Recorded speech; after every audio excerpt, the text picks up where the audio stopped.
Hello everyone, this is The Strange Case of Dr. Jekyll and Mr. Hyde, Chapter 2 Search for Mr. Hyde.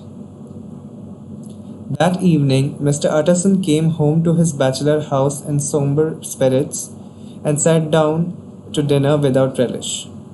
It was his custom of a Sunday, when this meal was over, to sit close by the fire, a volume of some dry divinity on his reading desk, until the clock of the neighboring church rang out the hour of 12, when he would go soberly and gratefully to bed. On this night, however, as soon as the cloth was taken away, he took up a candle and went into his business room.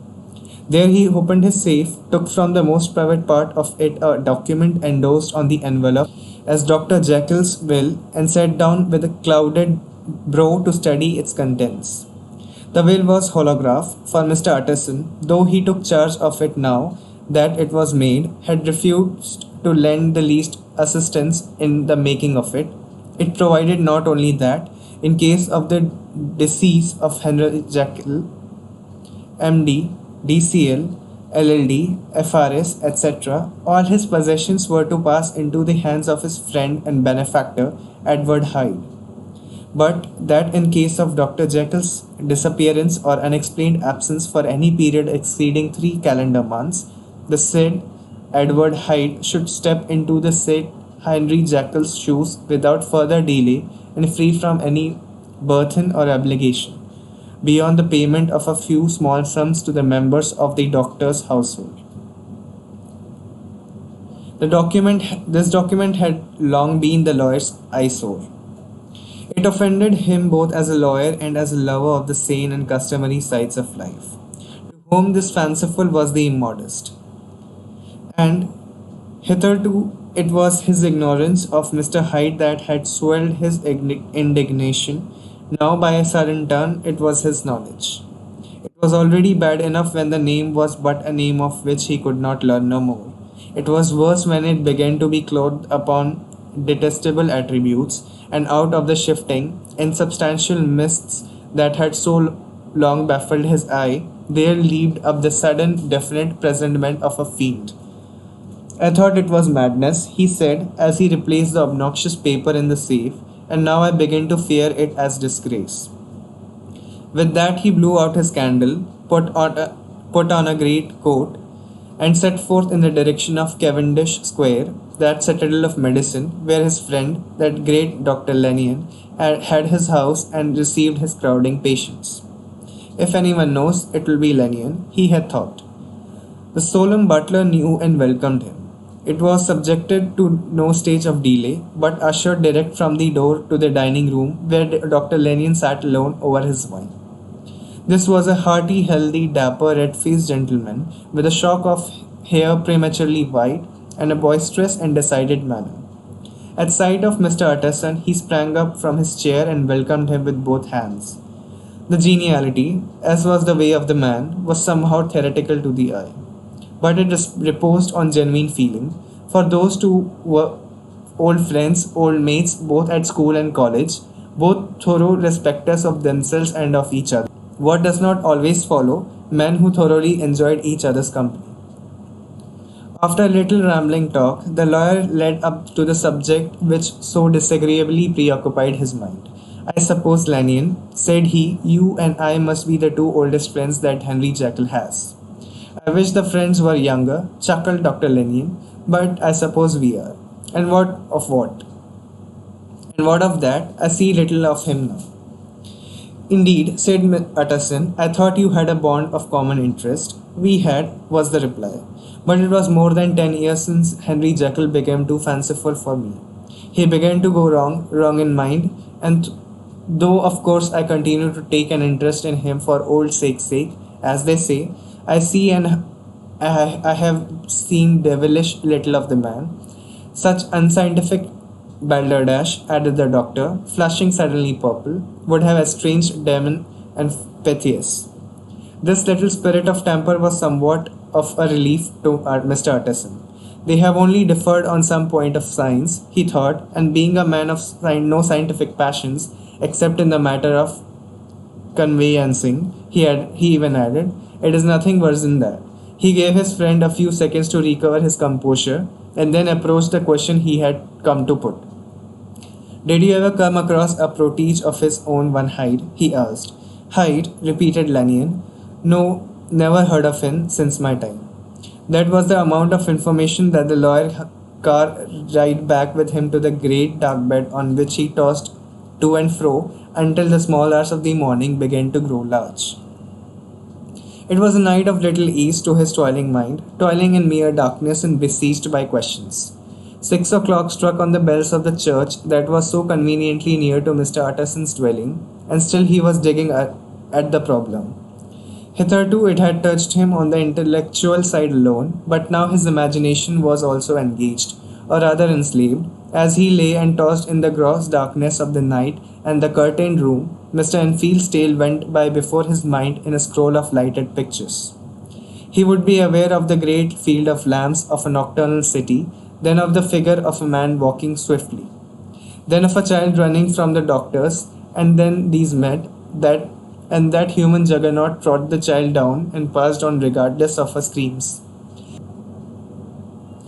Or else he would see a room in a rich house where his friend lay asleep, dreaming and smiling at his dreams, and then the door of that room would be opened, the curtains of the bed plucked apart, the sleeper recalled, and lo!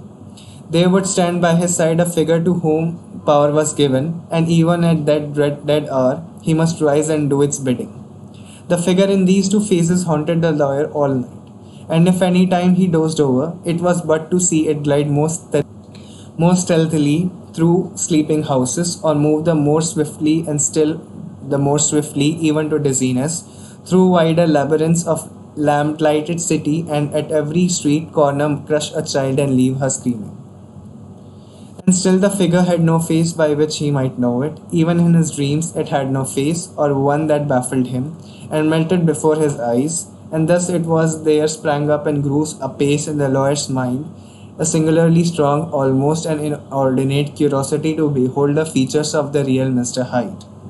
If he could but once set eyes on him, he thought the mystery would lighten and perhaps roll altogether away, as was the habit of mysterious things when well examined. He might see a reason for his friend's strange preference of bondage, call it which you please, or even for the startling cause of the will. At least it would be a face worth seeing, the face of a man who was without bowels of mercy, a face which had but to show itself to raise up, in the mind of the unimpressionable Enfield, a spirit of enduring hatred. From that time forward, Mr. Utterson began to haunt the door in the by-street of shops. In the morning before office hours, at noon when business was plenty, and time scarce at night where the face of the fogged city moon, by all lights and at all hours of solitude and concourse, the lawyer was to be found on his chosen post. If he be Mr. Hyde, he had thought, I shall be Mr. Seek. And at last his patience was rewarded. It was a fine dry night, frost in the air, the streets as clean as a ballroom floor, the lamps unshaken by any wind, drawing a regular pattern of light and shadow.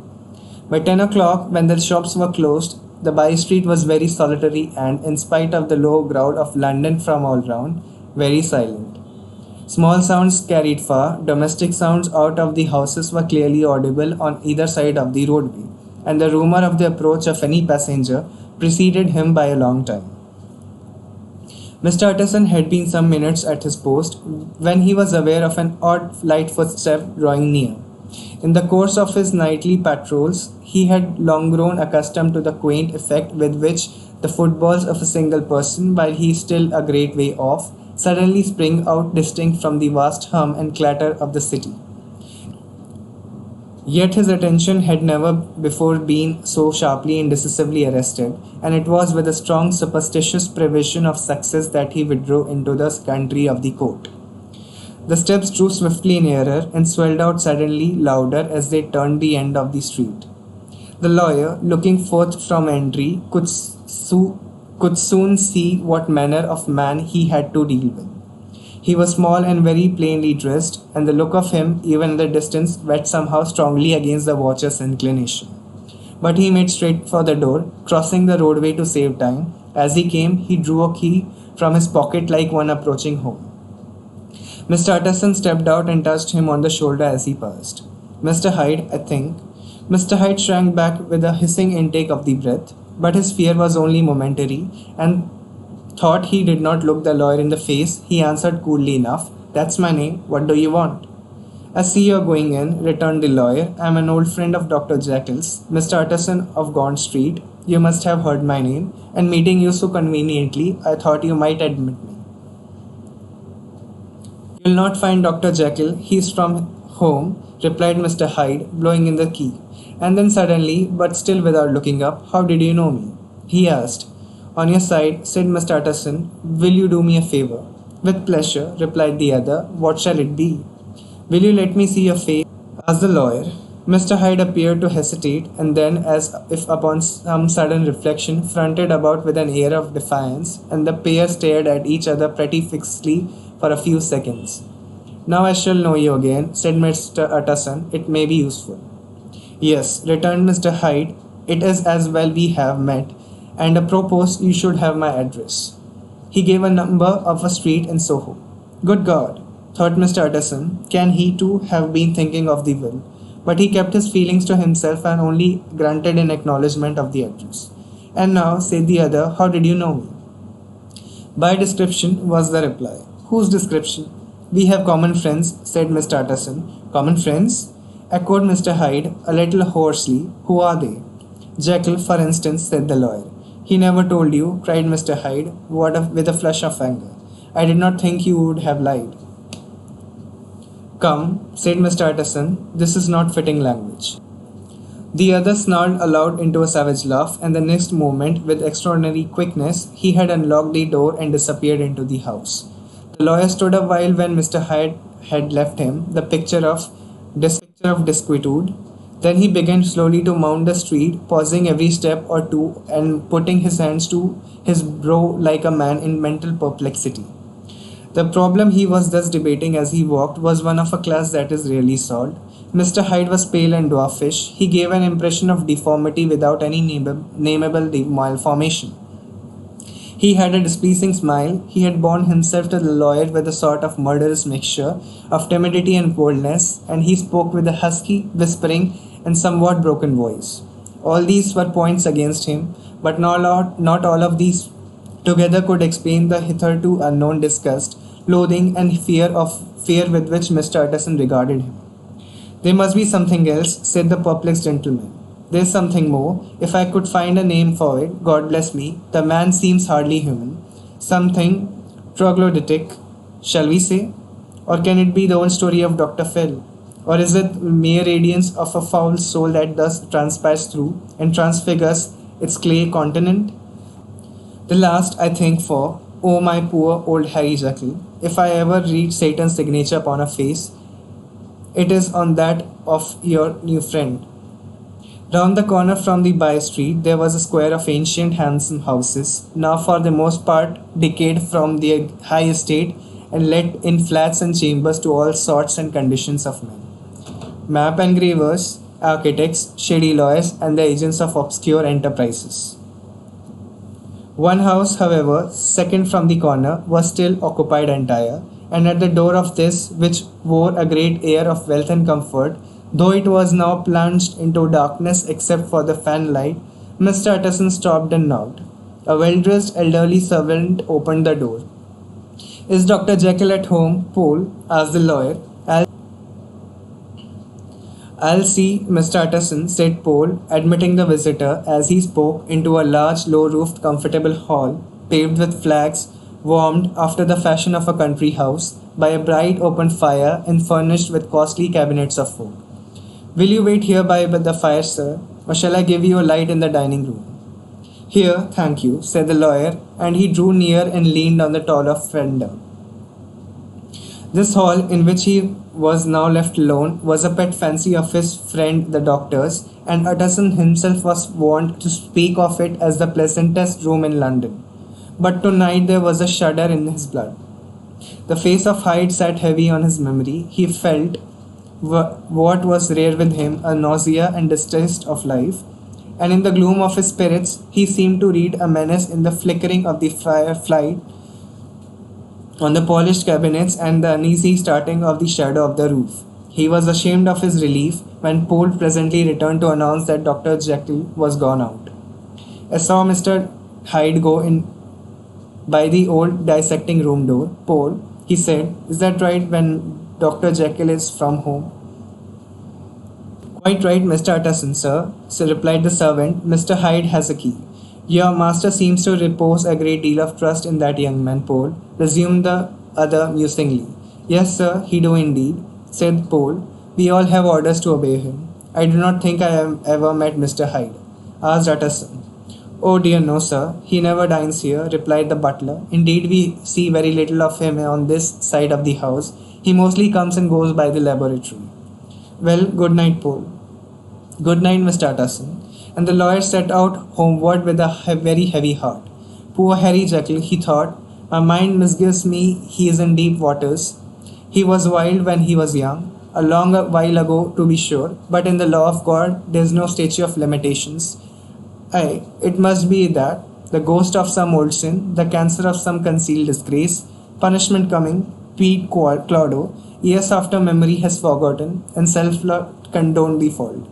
And the lawyer, scared by the thought, brooded a while on his own past, groping in all the corners of memory, lest by chance some jack-in-the-box of an old iniquity should leap to light there. His past was fairly blameless. Few men could read the roles of their life with less apprehension. Yet he was humbled to the dust of the many ill things he had done, and raised up again into a sober and fearful gratitude by the many that he had come so near to doing, yet avoided.